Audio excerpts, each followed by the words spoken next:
दोस्तों नमस्कार। नरेंद्र मोदी देश के प्रधानमंत्री हैं या राजा हैं?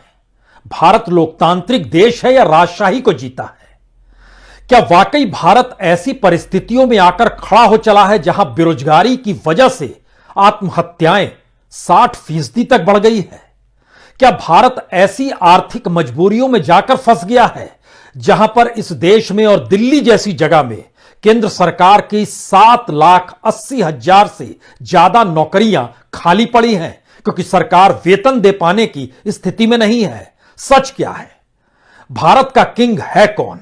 क्या वाकई नरेंद्र मोदी हैं या फिर उन्होंने अपने प्यादे को इस देश के राजा के तौर पर स्थापित कर दिया है कि आने वाले वक्त में आप चाहे नरेंद्र मोदी को चुनाव में हरा दीजिए, लेकिन उनके द्वारा खड़े किए गए राजा सरीखे व्यक्ति को आप हरा नहीं सकते हैं और उन्हें झुठला नहीं सकते हैं।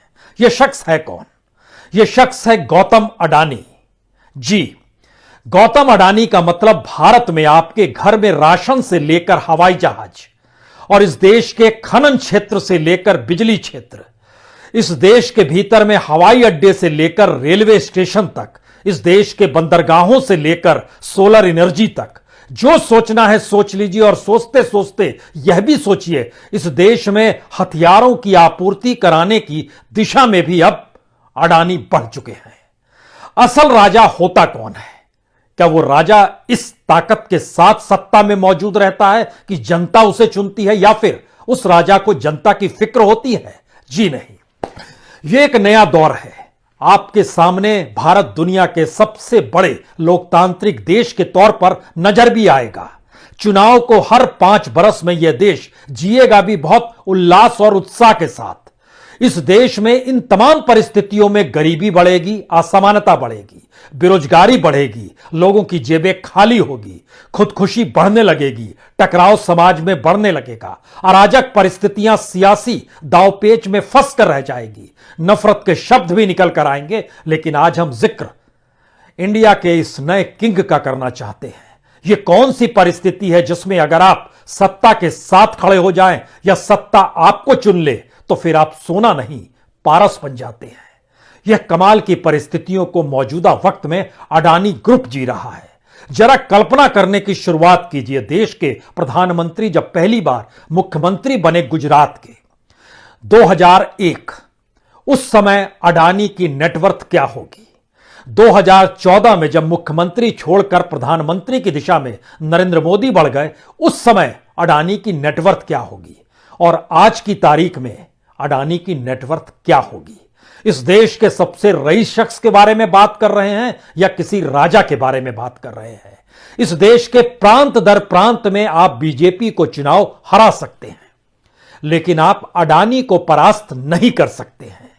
और जो पार्लियामेंट के भीतर या विधानसभाओं में या रैलियों में अडानी का नाम लेकर उन्हें सीधे निशाने पर लेते हैं, वह राहुल गांधी भी सुन लें।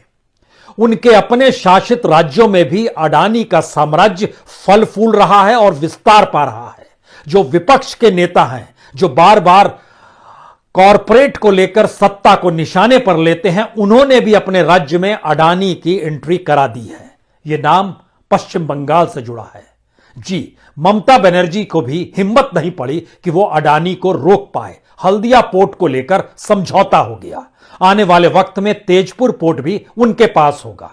और जो पूरा बिजनेस मॉडल अप्रैल में नजर आएगा, जब पश्चिम बंगाल अपने तौर पर दुनिया भर से इन्वेस्टमेंट मांगेगा, तब उस वक्त अडानी इन्वेस्टमेंट करने को तैयार है, इसी साल अप्रैल के महीने में। लेकिन इस सफर पर चलने से पहले आप गरीबी की पेटी बांध लीजिए, असमानता की सोच को अपने भीतर भर लीजिए। इस देश की लोकतांत्रिक परिस्थितियों में किस तरीके से किन शब्दों का इस्तेमाल सियासत करती है और कहती है हम जनता के लिए हैं और जनता के लिए ही मरने मिटने को तैयार हैं, तब वो सोचना शुरू करे कि जो भी इस देश की विकास दर है, जो भी इस देश की पूरी इकोनॉमी का खाका है, उसके समानांतर एक राजा की तस्वीर हम आपके सामने आज रखना चाहते हैं। यह तस्वीर रोचक है या यह तस्वीर भारत की त्रासदी है, इसका फैसला आप खुद कीजिएगा। क्योंकि जिस वक्त 2001-2 में जब गुजरात के मुख्यमंत्री के तौर पर दिल्ली से नरेंद्र मोदी को भेजा गया, उस समय अडानी का नेटवर्थ जो था वो 76.5 करोड़ डॉलर रुपए में कन्वर्ट कीजिएगा तो 5,786 करोड़ रुपए। 2001-2 का हम आपसे जिक्र कर रहे हैं।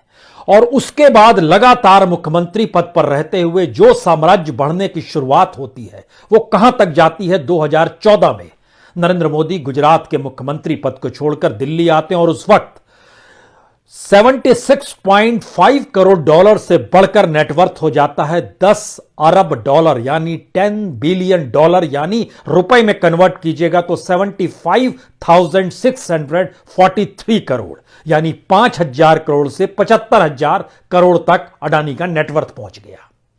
और उस दौर में क्या कुछ कैसे कैसे हिस्से में लेते चले जा रहे थे और किन परिस्थितियों में थे उससे पहले आए। लेकिन इन बीते 8 वर्ष में यानी 2022 में जब हम आपके साथ बात कर रहे हैं तो यह जो 10 बिलियन डॉलर था वो बढ़कर 90 बिलियन डॉलर को पार कर गया।